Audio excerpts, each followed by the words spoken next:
Hello, everybody. Welcome back to Character Study Survivor Podcast. My name is Tristan.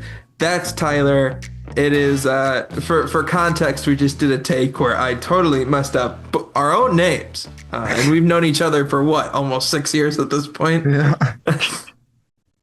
just It switch your own name happens. up It too. You've known that happens, right?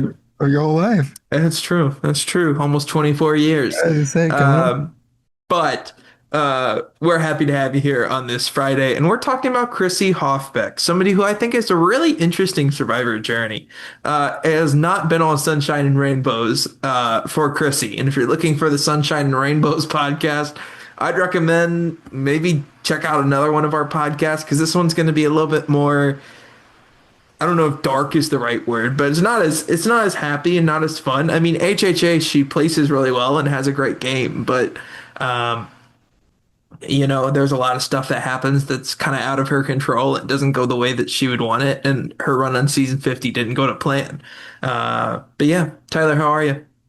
I'm good. I'll provide some sunshines and some rainbows, but yeah, that'll be a bit of a mixed bag here. I do really like Chrissy's HHH game. I think it was hmm worthy of being brought back for 50, and let's just talk about all of it because there's plenty to get into. Yeah, so Chrissy is 54 years old on season 50, 46 on HHH. She's an actuary.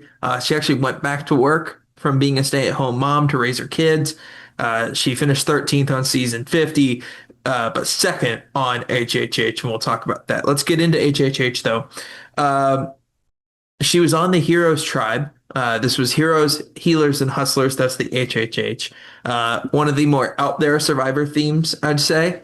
But is chosen as a hero because she's a mom that has re-entered the workforce. And I'm not going to bury the lead here. I mean, totally understand why Chrissy's on the hero tribe, right? Like working moms, total respect, right? That is something that is unbelievably impressive and something that, um, if you can do, it's incredible, right? And being able to provide and do all that kind of stuff and sole providers and breadwinners in the family, that's all amazing and things that really important to me as well.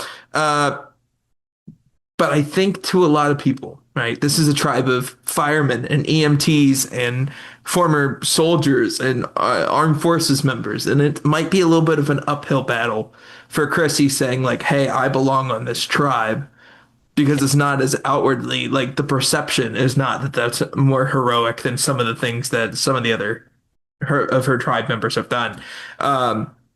So I think that starts her off on the wrong foot and kind of follows her throughout the season.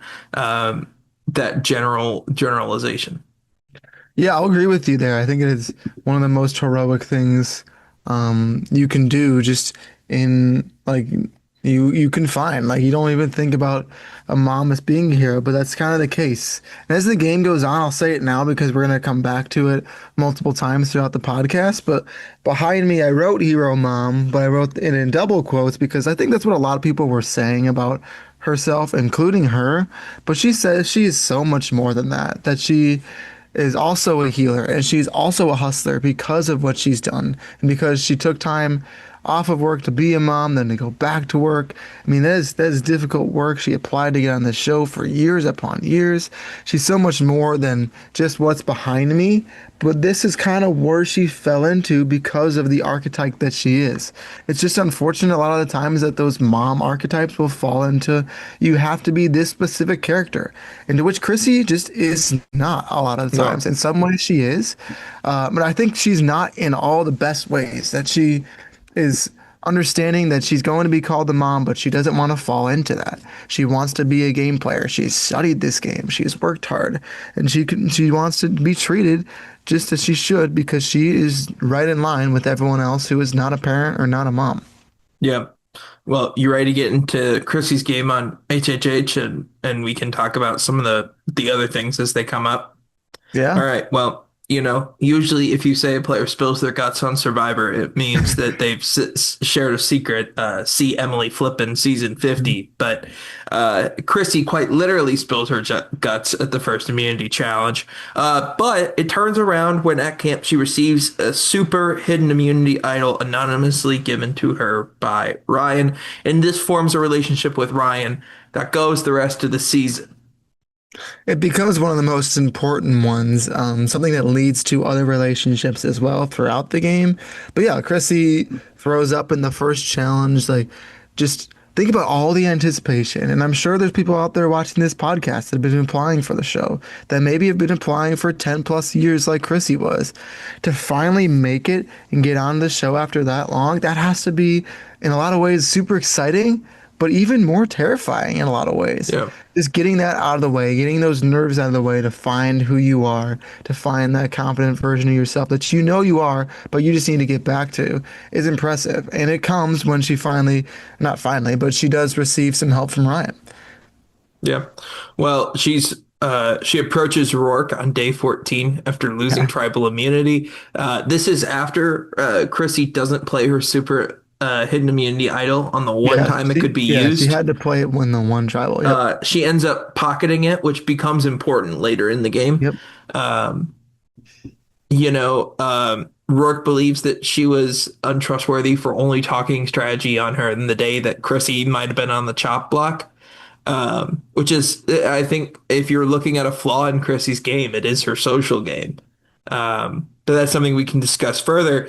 And to save herself, Chrissy tells JT that Rourke proposed, easy for me to say, an all-girls alliance, and JP instantly agrees to vote out Rourke. And it's amazing how much that's also Chrissy's game knowledge coming into play.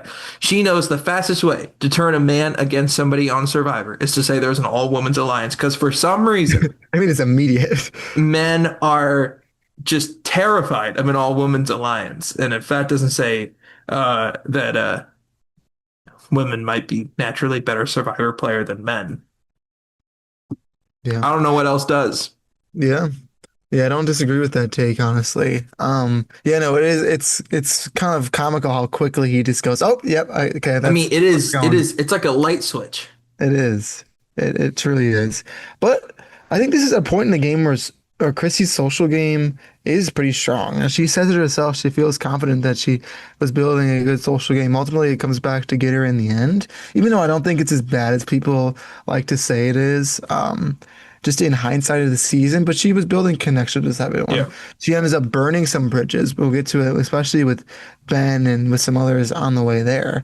And that's ultimately what leads to her not being able to beat Ben in the end. But she was doing a lot of strong things. She was a target early on in a lot of ways, had to fend off the people that were coming for her, and she did it successfully. And I think it's also hard if you're on the older side or on the younger side of your cast.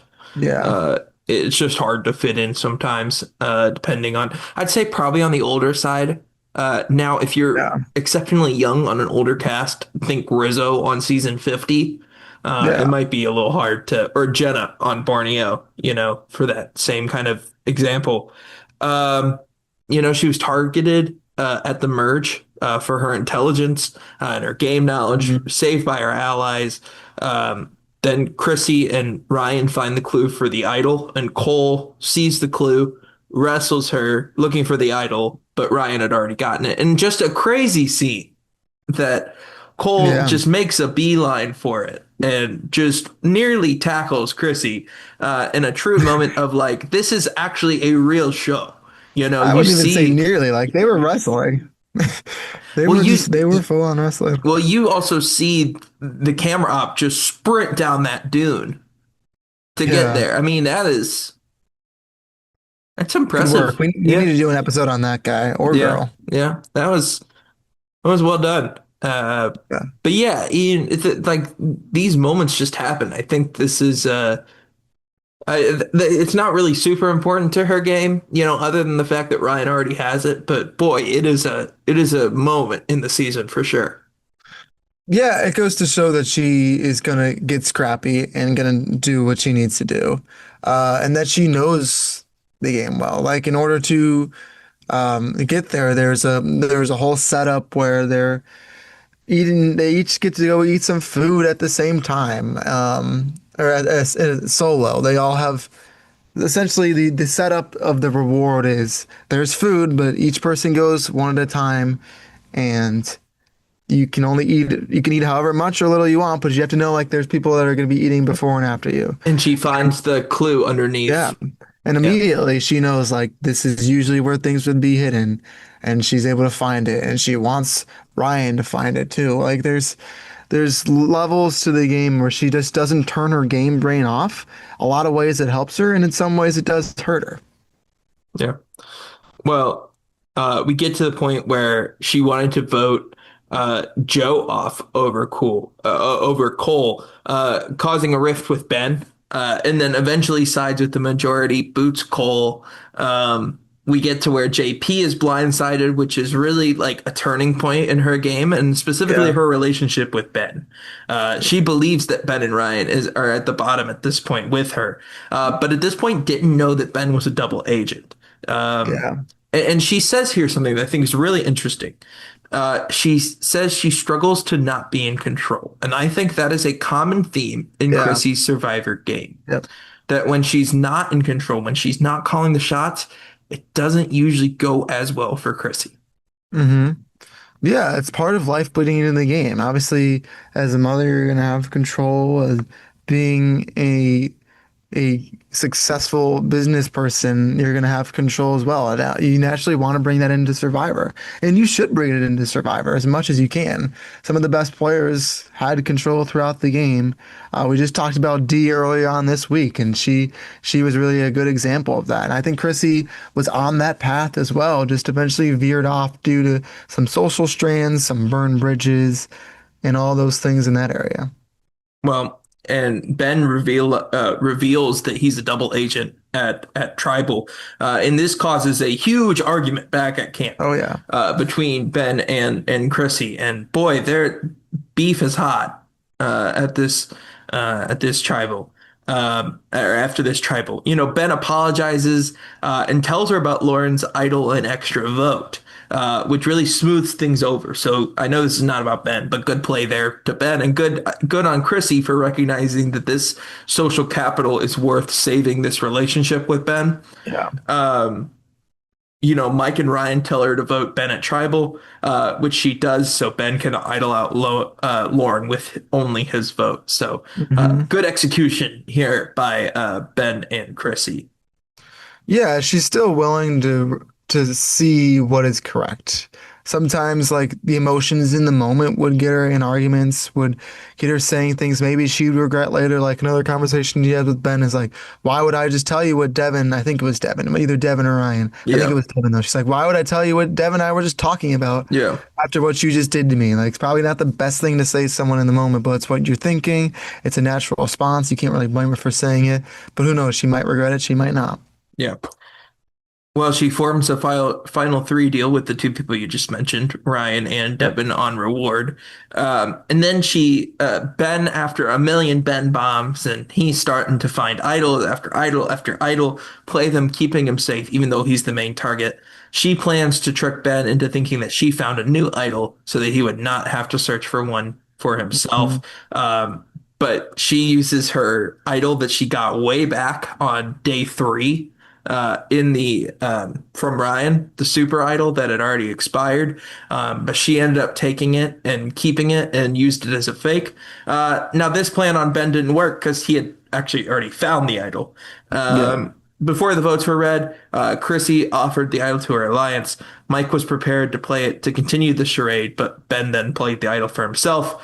It was a 1-1 tie between Devin and Dr. Mike, and Dr. Mike was voted out here. Yeah.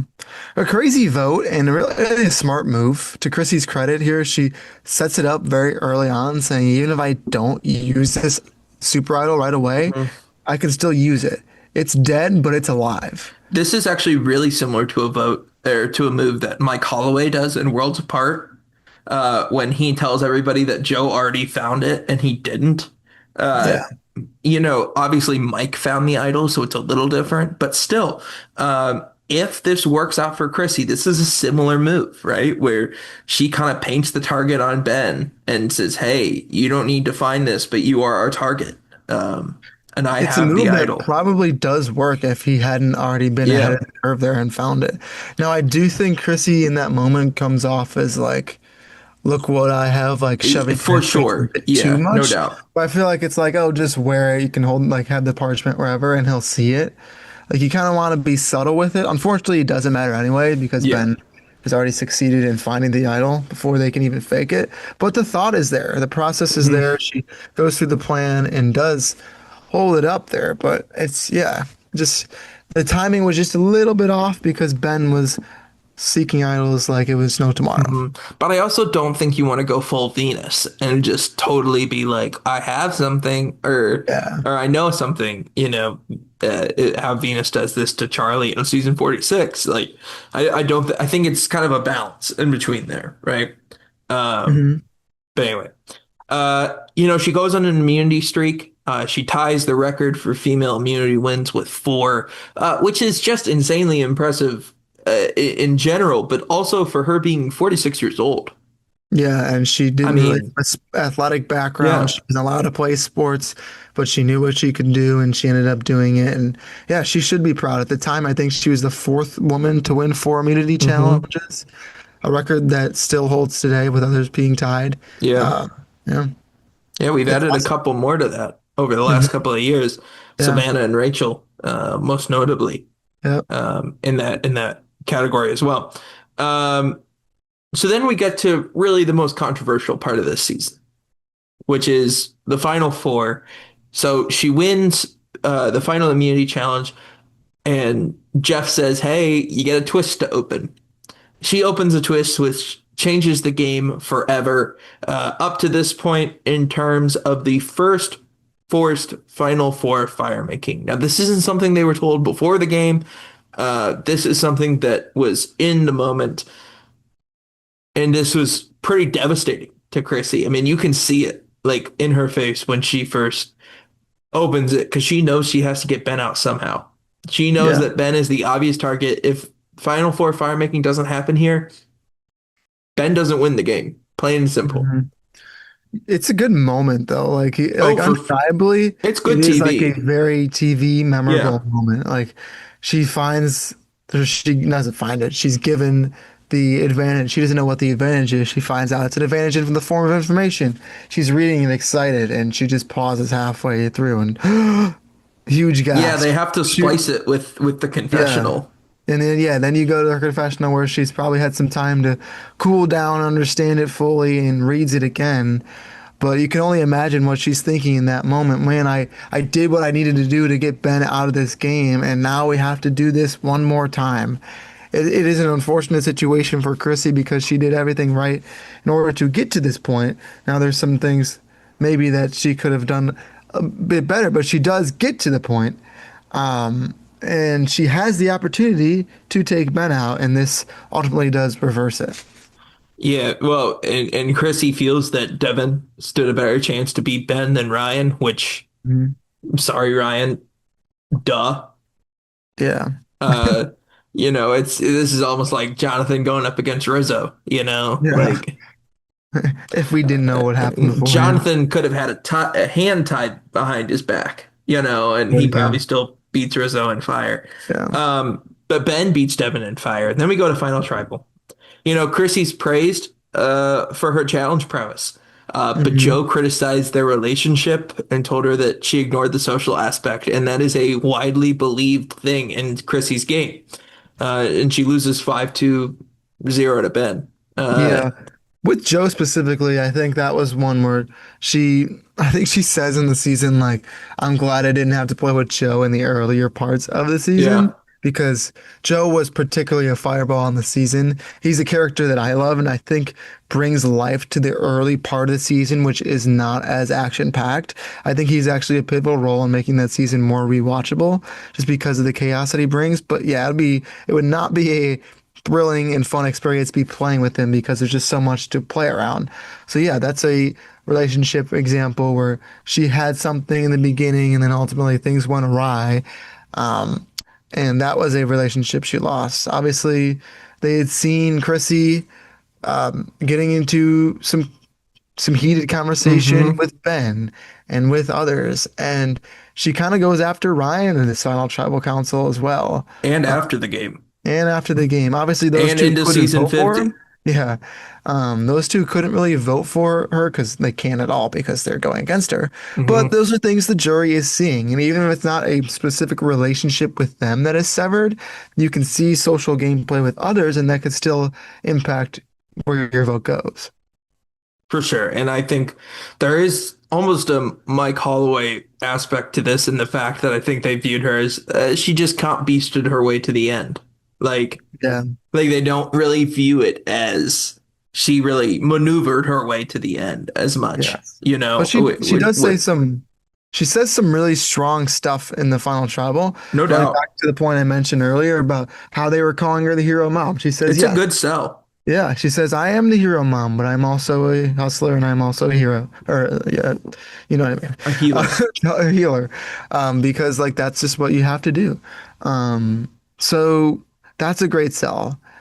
Just to say I'm more than you think I am. Yeah. And she says I would be a good representative of the season because I truly am all three of those things. We see all three of those aspects in Chrissy throughout the season. It's a season I think she loved to rewatch before. A lot of Survivor players won't really rewatch their seasons right afterwards. I think she's on record saying she's watched her season many times. She loved to see herself on TV because she goes on this great journey and really deserving to get second place. But yeah, I mean, I think she would even admit, especially after seeing it multiple times, there's relationships she could have handled better. She knows the game front and back, but that doesn't mean you're going to come out and be the best dominant player out there just because you know the book. Yeah. All right. Anything else on HHH? I just want to dishonorable mention Hmm. to the loved ones visit challenge. It is, I think, the worst challenge I think I've ever seen on the show. For those who don't know, the loved ones visit is literally decided by two people picking the same colored rock. She does win that one. I'd And it's go kind of a the sad. I'd go the kite flying challenge from Marquesas. I don't know. I don't know. These are in the same realm. Maybe this will be Uh, another video idea, but yeah, no, it's rough. But then, like, that leads into another example. She's like, I want to make Ben suffer. Or she doesn't say it like that, but I'm paraphrasing heavily for what was happening. He's gonna like reap the benefits of not working with me. Just another example of it. So I do like Chrissy's game. I know we're kind of pushing her down a little bit mhm. socially, but she does build social connections, I think, in a lot of ways. She has a lot of people that like her, and she's likable after the season as well, enough to make it on to season 50. So let's go Yeah, there. and she's a brilliant strategist. That's something else I think we lose in all Yes. this. Like she's really the puppet master of this vote, of these votes, and of the post merge of season 35. Hmm. Uh, Now we go to Chrissy's second appearance, which, believe it or not, is season 50, 15 seasons later, which Hmm. is crazy. You know, COVID has something to do with this. The new air introduction has something to do with this. Season 40 not being an All Stars 2, but being a Winners at War, you know, like that has something to do with it. If you don't know, season 40 was originally supposed to be a second chance or a Winners at War or a All Stars type of season. And eventually they shifted it to Winners. Um, but yeah, you know, it's crazy that it took that long for Chrissy. But really, what happened in this time, you had this huge swell of people just saying, bring Chrissy back. Chrissy deserves a second chance. Chrissy should have won. You really get this huge wave of momentum going into season 50, and it doesn't go anywhere. And it's really unfortunate. It's a shame also because Chrissy goes through so much in Yeah. between her seasons as well. Yeah, so she says in her preseason quotes, 2 years ago I learned that I carried the BRCA gene mutation, which puts me at a very high risk for certain cancers. 8 weeks later, I was on the operating table having my breasts, ovaries, and fallopian tubes removed. I was reminded that I can do things bravely. So shortly after, my daughter Elise and I packed a couple of backpacks and hiked the Camino de Santiago, a 500-mile pilgrimage across Spain. I'm still strong and tough.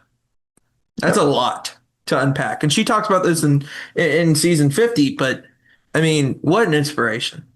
It is.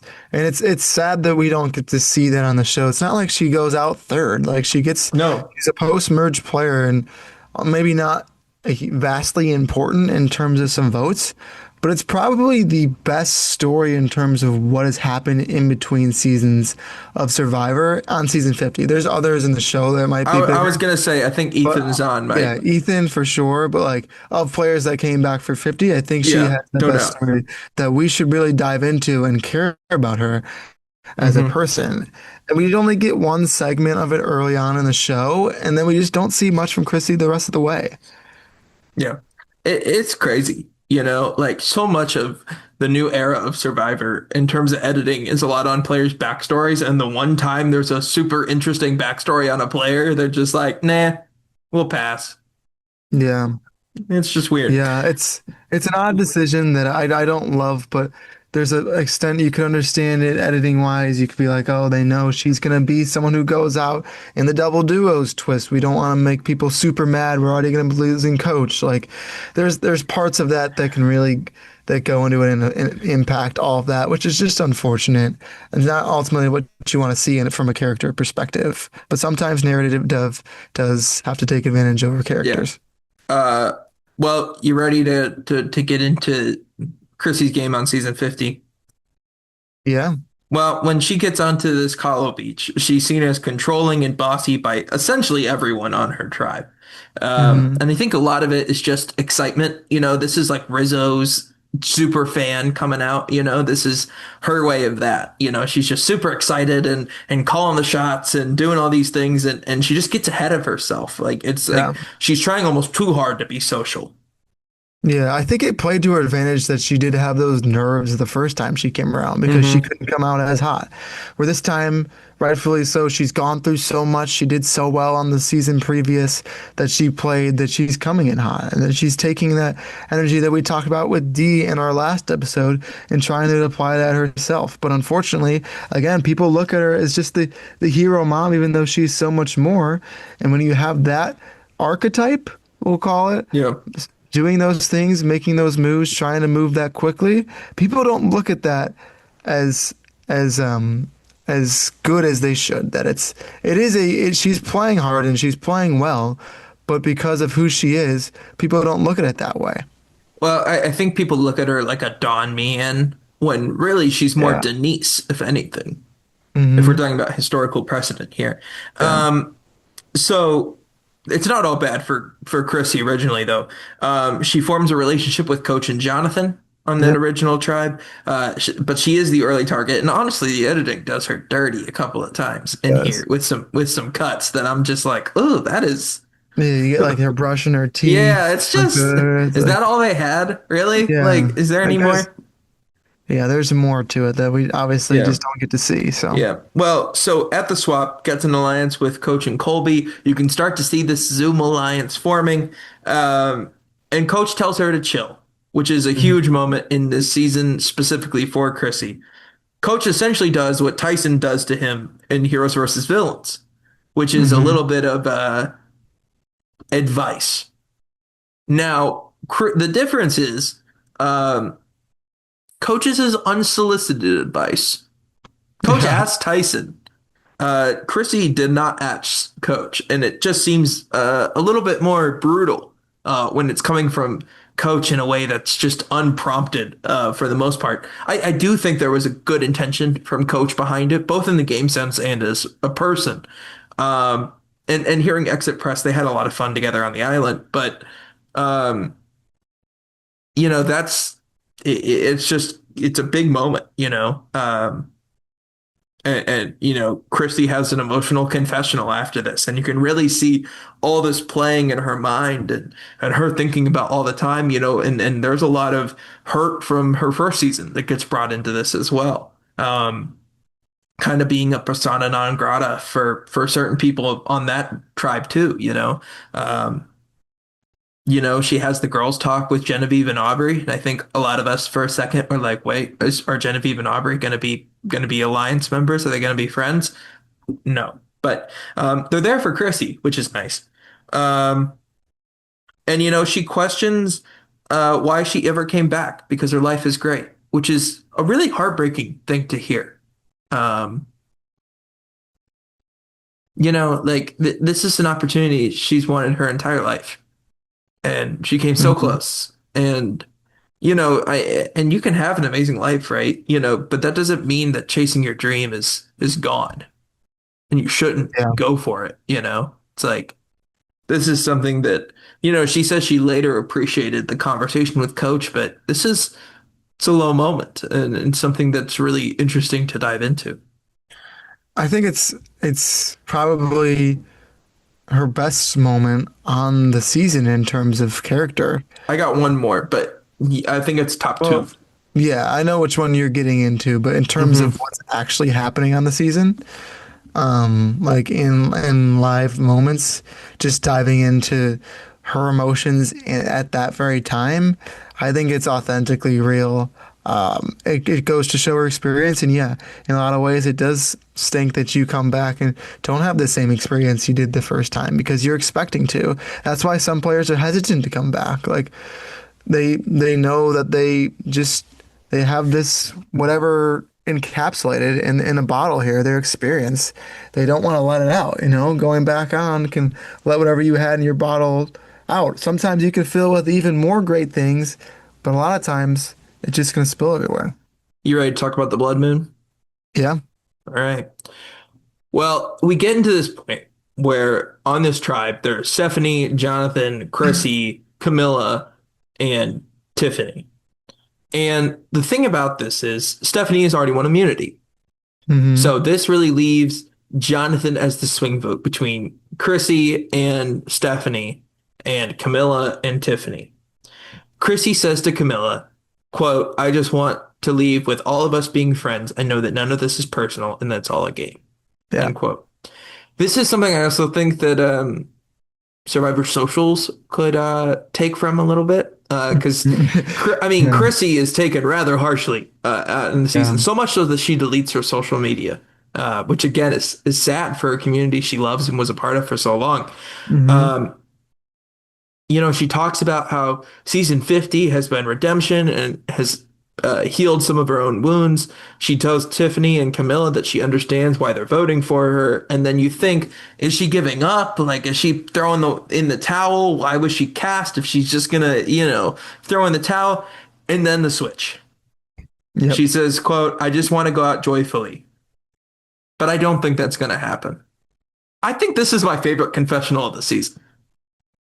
I don't know if it's my favorite, but I think it was one that had us, and I know we were both at the time like, "Where is Chrissy? We want more Chrissy." So we saw it, and we were like, "Yes, I this is the Chrissy we thought we were going to be getting." It was like it was And like I was on the bench and there was just a huge posterizer dunk and I was like holding the other guy's back. I was like, yeah, let's yes, go. Yeah. finally, yeah, Yeah. The 500 Hypocrisy Hill or Rizzo crying Rizgod Riz God Baby are two confessionals that are just amazing. But Chrissy's is at least in the top five, at least for me, okay. in terms of confessionals for It the is a good season, just confessional. because it comes out of nowhere. It's just the classic bait and switch. Yeah, and that's who we knew. That's what I was saying earlier. That the same Chrissy that was on HHH is the same Chrissy it's the 50 Chrissy. We just don't get to see it, one because she goes out earlier, two because they kind of hit her in the edit, and three because maybe there wasn't as much of it, but it was still there. Who knows? But Hmm. we just fully won't understand it. Um, but in that moment, Chrissy seems to know I'm still who I think I am, and she truly is. Yeah. You ready to see if we're cut from the same cloth? Oh boy. So this is a really interesting conversation, right? And I'm not trying to make it about more than it is, right? Like you can have whatever you think about this conversation, and that's a totally valid opinion, right? Like I'm somebody who, when I heard it, I'm like, ooh, the optics probably aren't great on that, Yeah. Like in terms of the way it was coming across, right? And especially some of the social media conversations that have been leading right up to that. Um, However, I do think it's important to think that intent is something that is brought up here. I don't think Chrissy is intending to bring maybe political, maybe socioeconomical things into this. But I think she means that they're all similar players in the fact that they're all loyal, they're all good at challenges, like that's kind of how they play the game. They're straight shooters. I think that's her pitch to Jonathan and Steph here. But the thing is, like it or not, it's extremely effective. Like it works on Jonathan. I mean, Yep. she has him around his finger as soon as she says it. And she Hmm. says, and then she doubles down by saying, if you're in the final three, neither of them, meaning Camilla and Tiffany, are going to give you $1 million. Which is true. This Yeah. actually happens. Like if you go to the later in the season, I mean, Camilla doesn't give him Yep. a vote, but Tiffany doesn't. Yeah. And players similar to a Camilla Tiffany build don't give Jonathan their votes. Yeah. Yeah. I mean, another moment where you're like, okay, she's still playing. This is still Yeah. Chrissy. Yeah. I think this is maybe her best social moment. You know, like maybe not like optically to people outside of the game, but in terms of the game, I think this is her best social moment, maybe in her Survivor career. Yeah. Yeah. I'm maybe behind when, she's talking to Mike White, telling her, telling him about how she's seen most of the White Lotus. What a great moment for That's her. another one where you're just like, say you've seen it and it's great, and then shut up. Yeah. Like, No, I think that no need to make too much out of that one. That's just a funny no, moment. no. But But yeah. you know what I mean. Yeah. All right. Do we want to dive into the double duo of it all? Anything else you want to get into before that? No, let's hit double duo. So yeah, with the double duos twist, it is a surprisingly liked twist by the fan base, at least right now. Results based. I'm sorry. If Rizzo and Flippin go here, it's probably not as highly liked. If it's Christian and Sari that go out here, it's like pitchforks and CBS's office is burning down. They're Yeah, taking I mean, hostage inside the Big Brother house.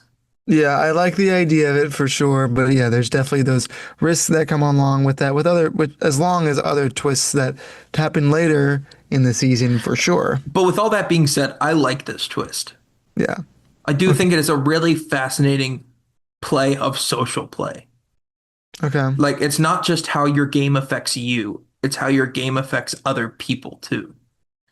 And how do you think Chrissy handles that social play in this round? And you can kind of recap what happens as I, well. I mean, we talk about, they target the middle people, right? Which actually I learned Rizzo is the one that came up with the name middle people, which is really funny. It doesn't actually come from any of the jock types that we thought kind of came up with this idea. Um, but she is paired with Coach, which is an interesting person to have your destiny tied to in the history of Survivor. Um, Coach's allies usually don't have good outcomes unless you're Sophie Clark, and then you have a great outcome. But uh, she tries to rein in Coach. Coach has been doing his haikus and he's been doing all sorts of stuff, and I can't wait for Coach next week. It's like our Super Bowl. But she tries to rein in Coach. Uh, because she's being tied to him. Like her game is somewhat dependent on what Coach does or doesn't do. Doesn't do. Yeah. So she calls herself the Dragon Slayer Whisperer Hmm. here. Um, she tells him no haikus, lay in the hammock. This is a fun duplicity moment to Coach's coaching of Chrissy earlier in the season, and now we have Chrissy coaching Coach, Yeah. which is a really interesting Always seems to happen at dichotomy. some point. Yeah, Yeah.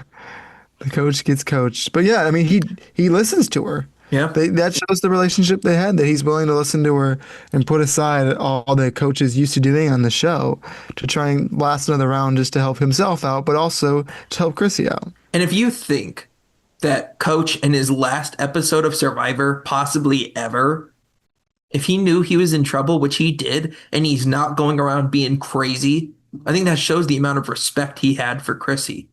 Yeah. Because Coach would be doing, I don't even know what Coach would be doing.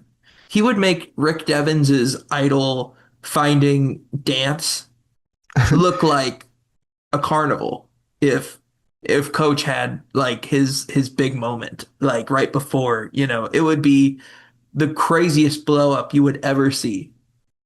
But he Yeah. doesn't. And I think a lot of it is due to his respect for Chrissy, and the fact that values her as an ally in her game. And yet still the reason Chrissy goes is because of that connection to Coach. Because that's ultimately something they choose to be together now that people picked first, just made those choices.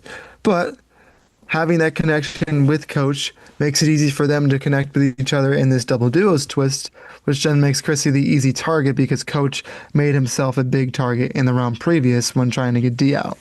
Well, and tells Coach to tell Chrissy that the split vote plan at the final 14, where Z was voted out, was not his idea to try to get the Hmm. heat off of both of them, which is a great plan. It just doesn't work. Yeah. Um, Coach, not a great salesman. Good Mm-mm. thing he is running the orchestra, Yeah. because selling is not his strength, as we've learned.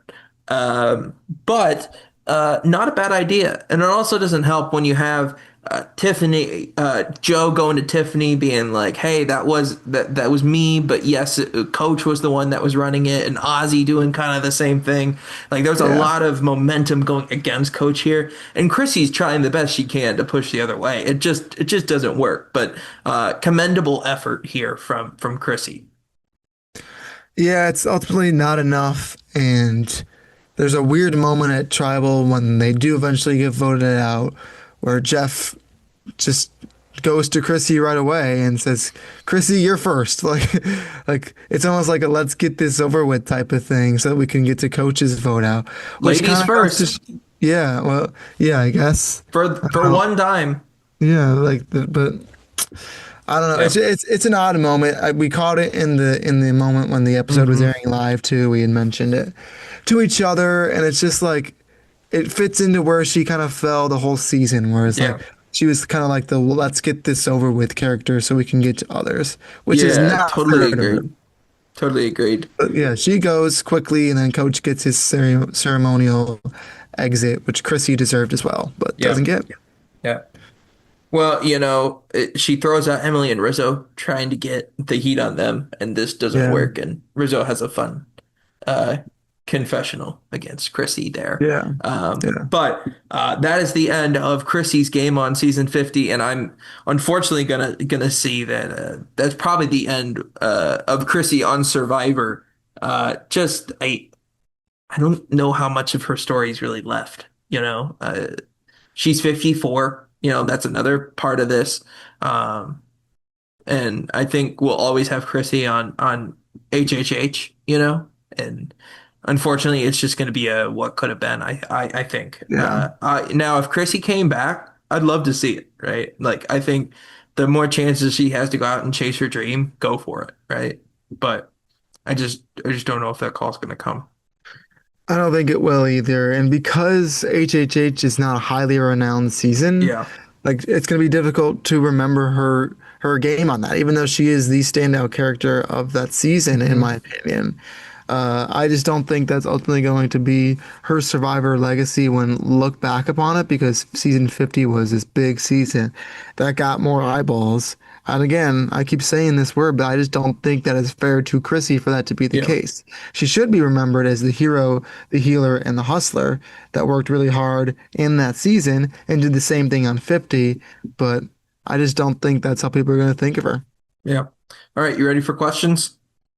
I think I had one more. Yes, one more thing I wanted to say beforehand too. Yeah, let's do Kind of it. leading into what I was saying in my last point there is that in her postseason press, Chrissy kind of realizes that that might be the case, and at least she makes it seem like she is okay with that. Yeah. She's fine with the fact that um, hey, I still had my experience the first time. I'll never forget that. I'll always hold on to that, and that's going to be okay. And I hope that's true for Chrissy because she deserves to keep that moment in time in that bottle forever. Yeah, she does say in her exit press, and it should be noted that she didn't really do much exit press following Yeah. her exit. She did it with Dalton and Mike Bloom, which I think are two of the like required ones, and Yeah. Sharon Tharp, but I don't think she did it with Potta Spoken or RJP or anybody. But she said, I really do wish some of my game was out there. But the reality is I went out there to play the game. I did not go out there to become an influencer and get up my number of followers. I went out there to have the experience, and now I want to go back to the good life that is sort of so that part of my life is sort of done. So yeah, I don't really care about myself or how I was portrayed. Yeah. Yeah, which I hope is true. Yeah, And I I do believe too. in what she said it. So I just think, yeah, I think that's a good spot to end it with before getting to Hmm. some final questions. So you got anything for me before I ask the one Yeah, question? yeah. I have a theory, and I think Chrissy is the most disadvantaged player by not having returning seasons in the 40s. Okay. Why is that? If Chrissy comes back in season 44, right? Let's say 44 is a returning player season. I think Chrissy has a great chance. I think at this point, people have kind of forgotten about her, and not even in a good way, right? It was enough time for them to poke holes in her game. Because if she had come back on season 40, she's probably a target really early because people hadn't had enough time to poke holes in her game. But it's almost too long in season 50 to where she's not really even super relevant in the community as much anymore. And because her season isn't highly regarded, I think something in the middle 40s would have been the perfect amount of time where it'd be like, oh, yeah, Chrissy was good. Yeah, I'd work with her. And not so much of the wow, she's such a huge threat. I think Chrissy's done a huge disservice by that not having returning player seasons in the 40s. And I think what hurts her as well is just 2 seasons later, look at the representation from that season. I mean, there are three players from David vs. Goliath that are huge characters Yeah. that all maybe don't make it super far in this game, but are big characters as well that kind of overshadow her. And yes, that could help her maybe get farther in the game than a lot of them do, which she does, but it's just legacy wise another reason she kind of gets left behind some of the other bigger characters they want to edit. Was partnering with Coach her fatal flaw? Hindsight, Yeah. yes. Um, we were both very high on Coach coming into the season. People seem to Oh yeah, think Coach. we'll talk about it next episode. Yeah, Yeah, it's insane. Like I mean, Coach was the most popular winner pick going into season 50, which sounds insane to say. yeah, But like the buzz around him going into that season was crazy. People were foaming at the mouth to play with him. yeah. No, yeah, that's exactly right. Like you would think she probably picks up on that as well, and she wants to be a part of that. She wants to be that number one with him, who she thinks he can have all these connections, which would be the right play. But Coach kind of does himself in, and Chrissy latches onto that in the double duos twist. Yeah. And then not to end this on like a sour note, have we ever seen like a narrative downfall like this? Like a fan reception downfall too, where she goes from being a hero and somebody being like, wow, she should have won, she was robbed, to sure, like she's just kind of there. Like it's so unfortunate. Um, but have we ever seen this before? Because there aren't many players that like come to mind as like a going There's from a there's hero certainly to like like an your afterthought. there's certainly your Kelly Wigglesworth, those type of Hmm. players where they like that's I think that's a good comparison, Yeah, right? that's fair. Where I mean obviously season one of the show was bigger than season 35 of the show, but um like it's the same trajectory. It's a You really good on one comparison. season, you're the best, maybe the most popular character on that season. You come back where there's bigger, newer, fresher names, and you get lost in the shuffle. Yeah. I'm trying to think of other people, and there's not much there, in terms of like who could be another. Yeah, I I think Wigglesworth is a perfect example Yeah, there. yeah. So that's something that, is interesting, and but we can take solace in knowing that um Chrissy got to do her adventure, Yeah, and her dream, and she got twice. on the show, and she made the most of it. And at the end of the day, that's really all you can ask for from the show. Yep. Uh, as Ken Miles once said. After losing the 24 hours of Le Mans, you didn't promise me the victory, you just promised me the drive. So, She got the Tyler, drive. oh yeah, yes, she did. You ready for our final question? Yeah. So every episode we talk about whether the character that we're talking about in the featured episode is a hero, a villain, or an anti-hero. And Tristan, I'm gonna throw that question at you. Do you think Chrissy is a hero? Do you think Chrissy is a villain? Or do you think Chrissy is an anti-hero? And why? I think this is a cut and dry hero for Chrissy. I mean, she calls herself the hero mom, right? She's almost constantly fighting an uphill battle in both of her seasons. She's seen as somebody who has highs and lows and ups and downs, and I think that's the mark of a hero. Yeah. I think there's some things that make me lean anti-hero as well. I'm in Mm. between hero and anti-hero. I know I have hero right behind me, and she was on the hero's tribe. It feels like the obvious answer, and in a lot of ways is the right answer. But I do think that she has some of those villainous tactics, that strategy, the all of that type of gameplay things to classify as an anti-hero. So I'm still going to give her a partial hero in the anti-hero portion of this category. Well, if that's all we got, that'll put a wrap on our podcast on Chrissy. Tyler, I've had a great time talking about Dee and Chrissy this week. Next week, we got a great one. We got Coach and Christian, and it's going to be electric. What a time that's going to be. If you want to make sure you're up to date on everything we do, make sure to subscribe, make sure to follow. Instagram, YouTube, and TikTok are our three main platforms. Make sure to like, comment, subscribe, do all the things. It really helps our numbers. Be a main character, be on the cutting edge of what we're doing here at Character Study, a Survivor podcast. For next time, we'll see you.